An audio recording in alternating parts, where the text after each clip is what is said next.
How we doing, Simon? You see me? Yeah, I can see you just fine. Okay, then we're good. All right. Awesome. Well, guys, this is Matt, aka the Lumberjack Landlord. And guys, I cannot begin to tell you what a get we've gotten with the Uneducated Economist here.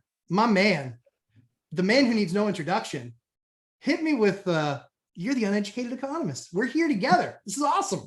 Right on, Matt. Thank you so much for inviting me on, man. This is going to be a great conversation. I'm so looking forward to it. Man, so excited to have this because, for those of viewers that watch my channel, we're always talking about houses and long-term wealth and investing, but not in the market, just in the housing market and houses, the place that you live, house hacking, becoming a hackologist is what I talk a lot about to folks, because that's the way to get on the property ladder with a whole lot less risk and a whole lot less pressure.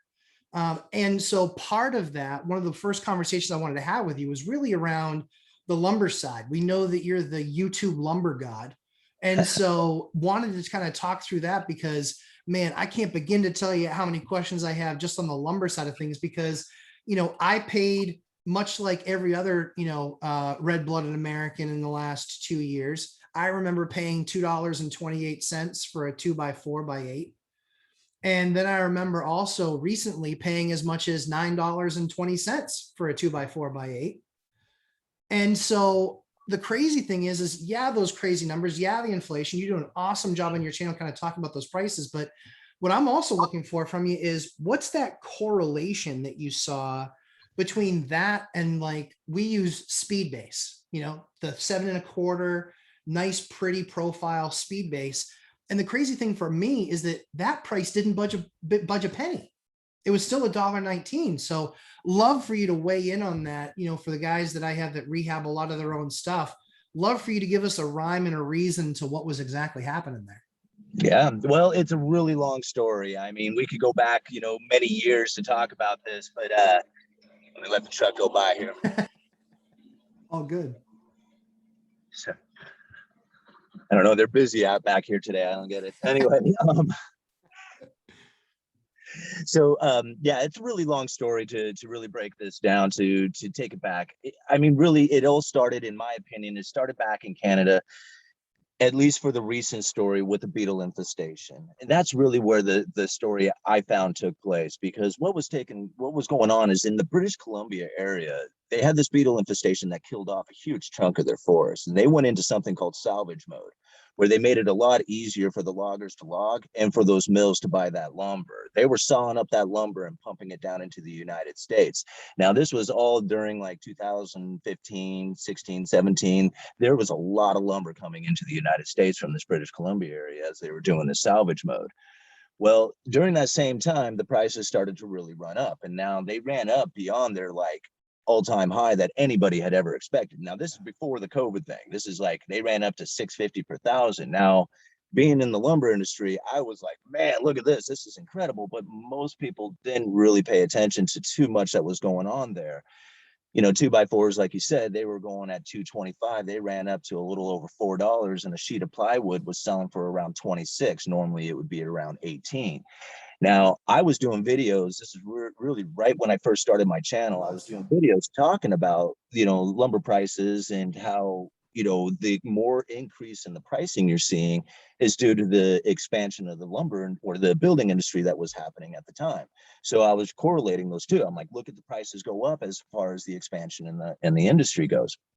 And then boom, the prices fell out. $650 per thousand dropped down to around $250 per thousand.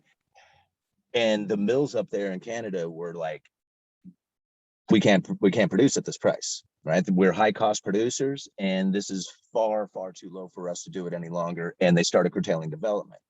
Now, I did videos back at the end of 2019 talking about this moment, talking about the curtailments. They were shutting down mills all over British Columbia area, and then even into the United States, including the OSB market, the oriented strand board, the sheet goods. Same thing. 2019, they were pulling a billion square feet off of the market. They were making these announcements of curtailments. So there was already a depletion of inventory taking place prior to any lockdowns or anything going on inside of the United States. There was no issues with that happening yet. and the inventory levels were dropping. Then the COVID, lockdowns hit. Nobody thought anybody was going to be building. Nobody thought anybody was going to be doing anything. Everybody's going to be locked down in their houses. Mills started curtailing even more development. Distribution hubs were dropping their inventories. Lumber yards dropped their inventories down to nothing because everybody thought for sure everybody was going to be locked down, no building taking place. Boom, the stimulus checks come out. Now I work retail lumber. I do. I mean, like I'm not. I work in a big, not a big store. I work in a store that has a lot of operation to it. So you got guys who are dealing with like the residential commercial accounts where they're pumping out a lot of lumber. Then you have like guys who work the front counter. That's me. I work the front counter. I do special orders. So somebody comes in and says, man, I got this door, special order door I need, or windows or siding or something. I'm the guy who tracks down all the specialty items. So I really am like right there in the thick of it when it comes to the store. I see both the commercial and residential end of things. I see the walk-in customer. And that's where the lumber was going, was to that walk-in customer. They were coming in, they were buying an intense amount of pressure treated lumber. They were, building raised garden beds, finally redoing the deck. They were putting up a fence to block out the neighbors. They were remodeling their office. They were doing all kinds of work. And it was just like every weekend we were hammered, pumping out as much lumber as we could. And everybody thought for sure there was going to be nothing happening. And it wiped out our inventory. Bang. I couldn't get, all of a sudden, I couldn't find 4x4s. I couldn't get the 4x4 pressure treated in. And I'm thinking, this is like the start. Like if you're going to build a deck, a fence, or anything, you need a 4x4 to start it with. And I could not get any anywhere. There was none to be had.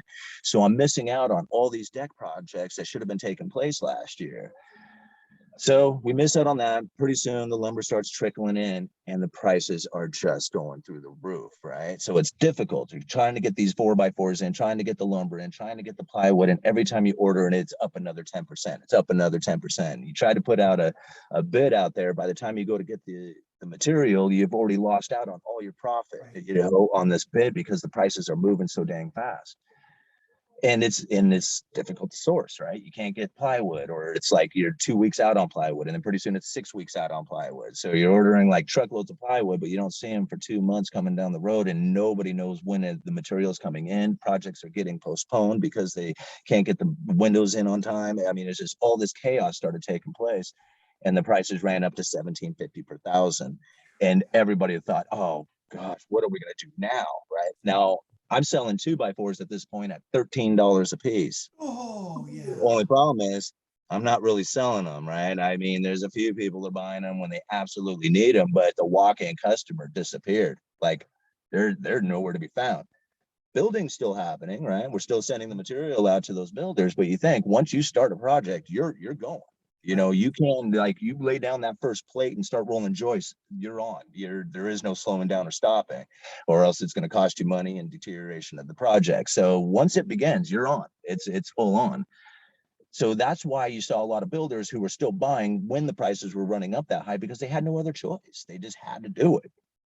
But now we're starting to see the opposite.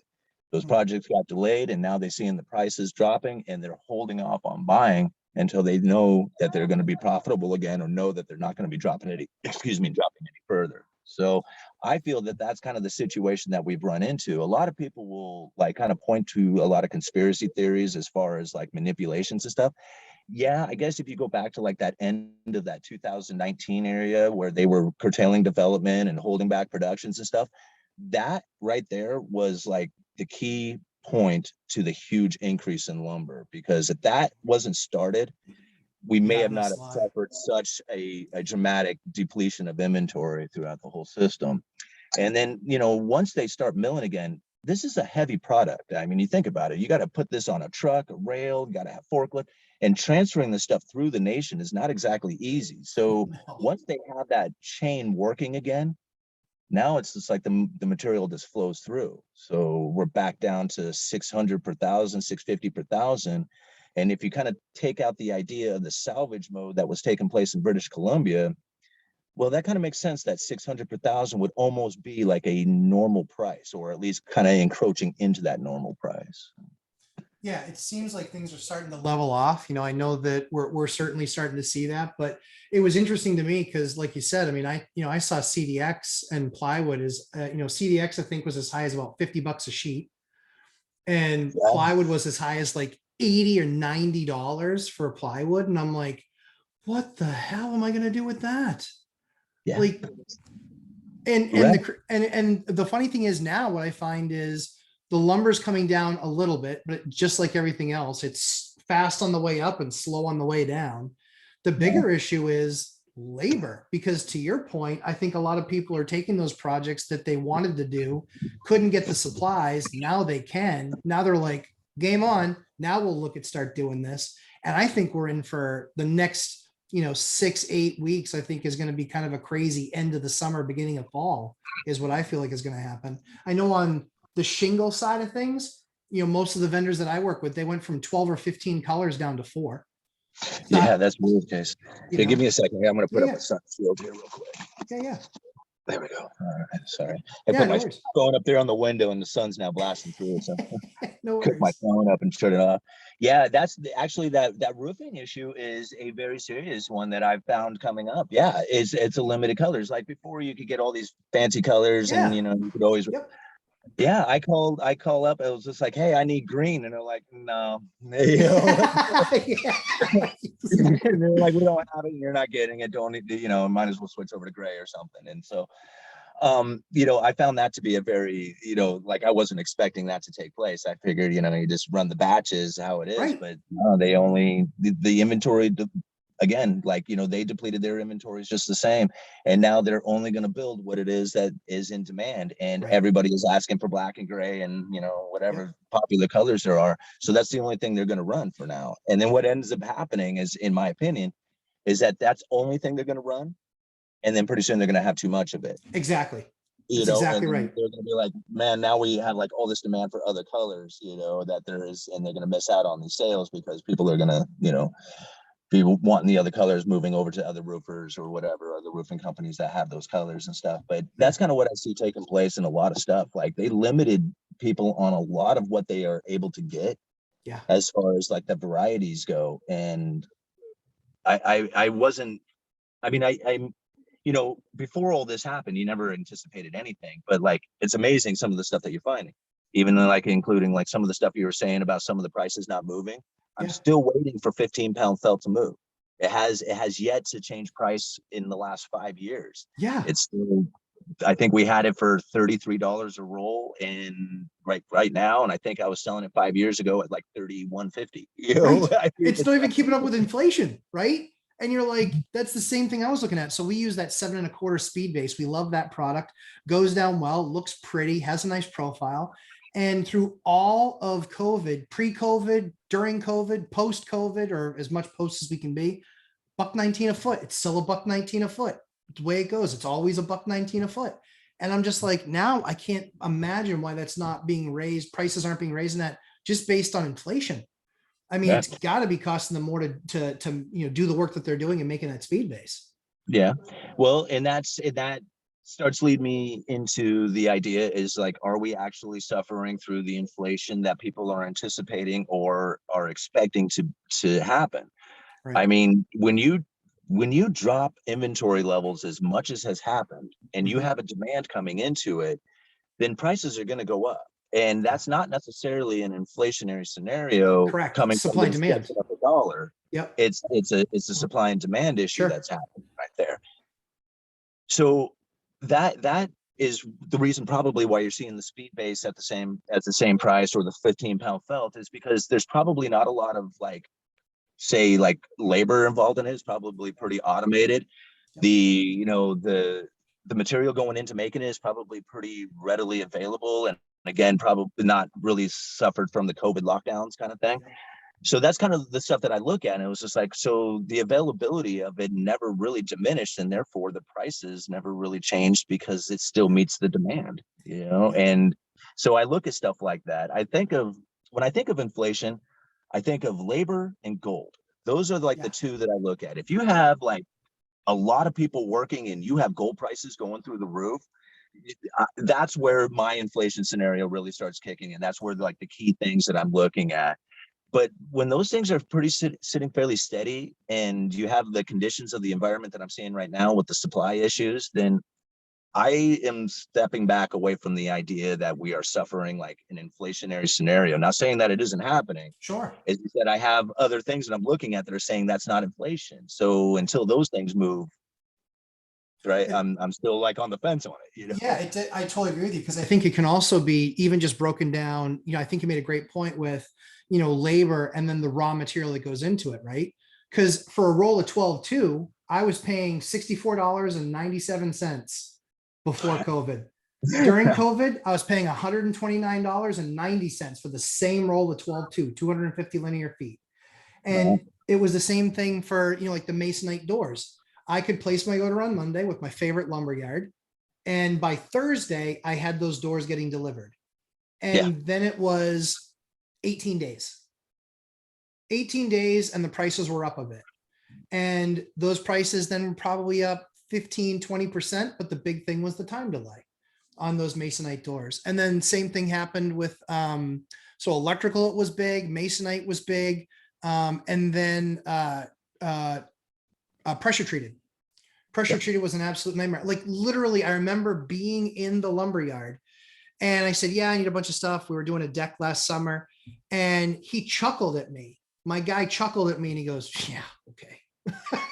And I kid you not, I watched a truck pull in and I was like, see, you're laughing. There's a whole truckload right there. And he goes, don't get angry. And I was like, what?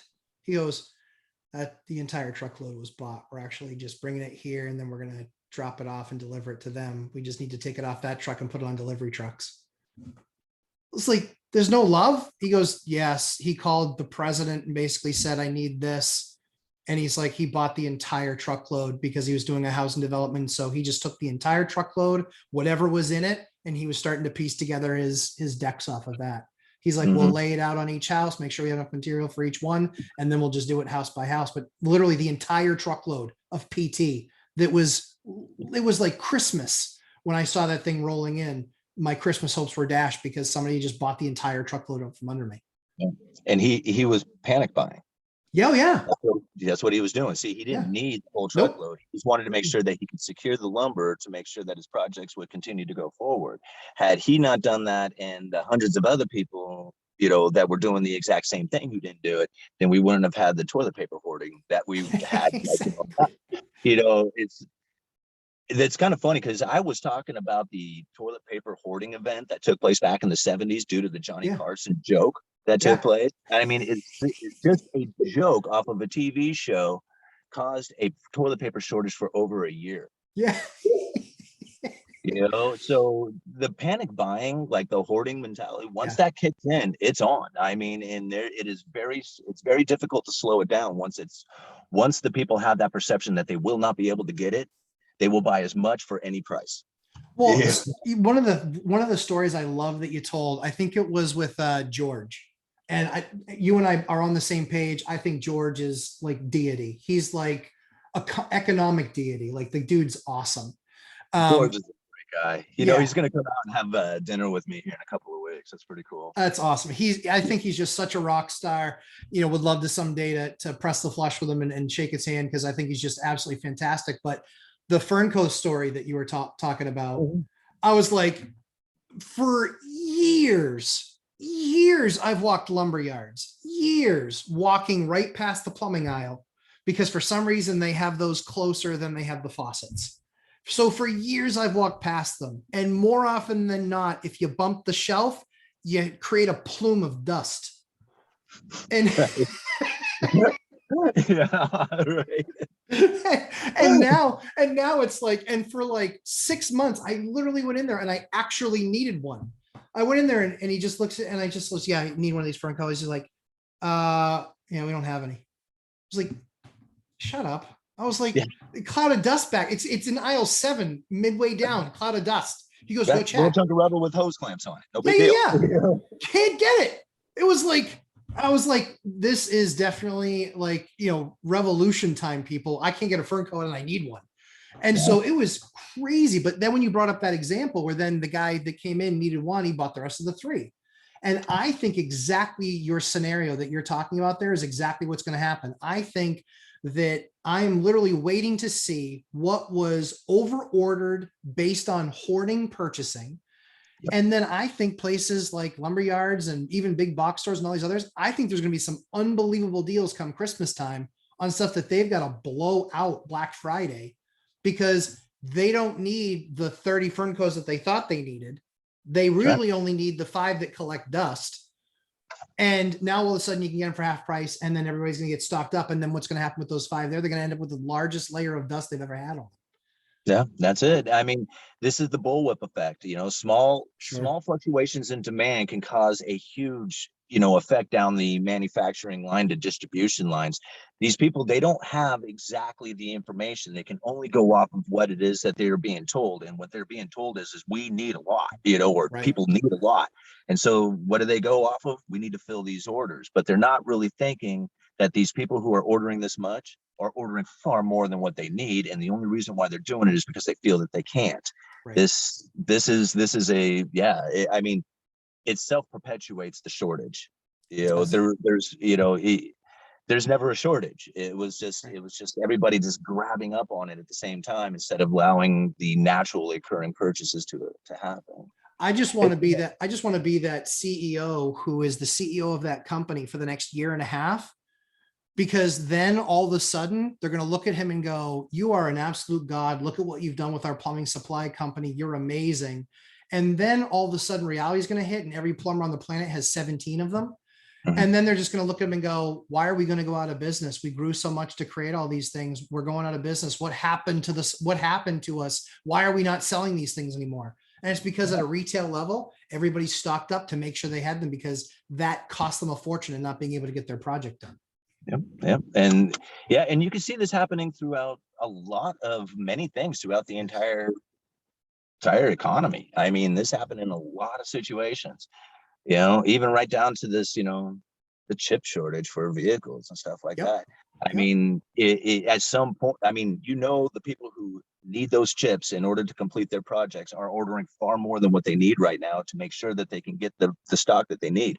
Yep. And if it comes down to building that product so that they can be in business, they will pretty much pay any price for it. That's right. Well, It's the same thing over throughout the entire. Yeah. yeah, the other thing that I heard too is on that is that the more advanced chips are what's taking up all the work and all the supply.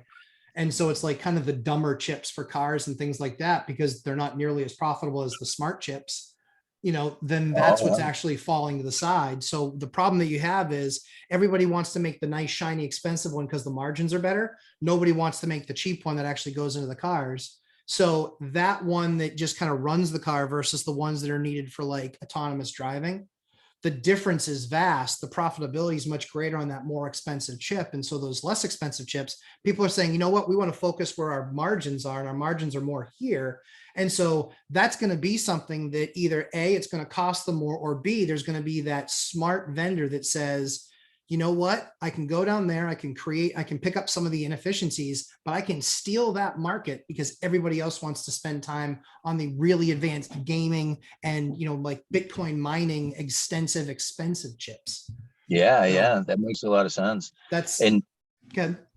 oh, I was going to say, and I mean, I was reading into it that like as far as the machines, the equipment that they need in order to build these chips, like you can order one of these machines, but it takes 2 years to get it. Yeah. So Yeah. like Yeah. and so I think about it, it's just like, so the investment that goes into making these chips is very much like the investment that's going into making lumber. By the Yes. time that the mill is up in operation, the It's going to be shortage will be useless. over. Now we'll have like a lot of flood coming into the right. You see, Yep. and I feel the same thing happening with these chips. It's like all these people are like, man, you can get a lot of money for these chips. Start investing in making these chips, and then everybody starts making them, and it's like we don't need this many, Yeah.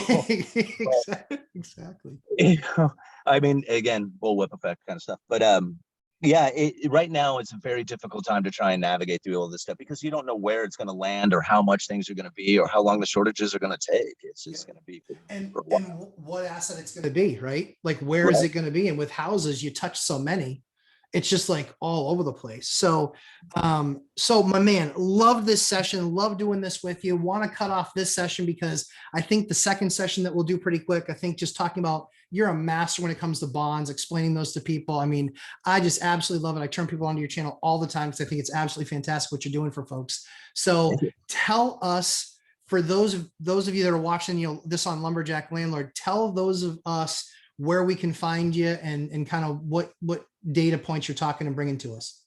Yeah. So I am the Uneducated Economist. You pretty much find me on YouTube. That's where I'm most active at. I do have all the social media sites. So if you like going to Twitter or Facebook or Instagram or those type of places, I post everything there. I also have a website, uneducatedeconomist.com, where you can find all the videos that I do. Every once in a while, I'll try and write an article, so I'll post that up there. I usually post them to Patreon first to give those guys a little bonus for Awesome. being Patreon members before I'll move it over to the website. So if you want to support the Uneducated Economist, you can certainly go over to Patreon there. But pretty much my whole channel is based around just kind of creating a discussion around economics. I started the channel because ultimately I would not leave my friends and family alone when I came to talking about the economy. And they said, Yes. enough's enough, dude. You need to go find someplace else for an outlet. So I literally, I mean, I went down to my car and I'm like, okay. And I fired up my camera and made the introduction video to the Uneducated Economist and started posting videos. And like I said, I just kind of pick out different topics from the economy and think about those for a day and try and create a video to have a discussion about. Yeah, if you guys aren't watching The Uneducated Economist, if you aren't watching the content that he puts out, you are missing out. You are missing absolutely some of the economic signs of what's going on. His interpretation, I find, is largely spot on. It's absolutely one of the areas that I go to look, and I consume a ton of content because it's all about how it might affect my business, how it might affect my projects, how it might affect the housing that I'm providing. Like, I like to provide affordable housing, no mansions here. And so that stuff, those input costs directly impact, because it's such slim margin, they directly impact what we can charge. And we do a lot with Housing Authority because we want to put, affordable housing in the right hands. And as you can imagine, pricing pressures there are horrible, and also delays are horrible. Yeah. Hey, we thought this was going to be ready August 1st. Yeah, what would you like me to do? I don't have a sawmill. I can't go get sheets of plywood. I can't get as many sheets of plywood as I need. It just is what it is. So, my man, thank you so much for attending this today. Really appreciate it. We'll make sure to get this video over to you so you can put it out for your folks as well, because I think it's just going to be a lot of fun. But we'll also then pick it up in section 2, where we'll talk about the correlation between the bonds, housing, some international investment, and some things that people really shouldn't miss out on, because there's some major surprises in there that I'm sure people don't know about housing that we can kind of help bring to market for them. So again, thank you, and we'll see you in segment 2.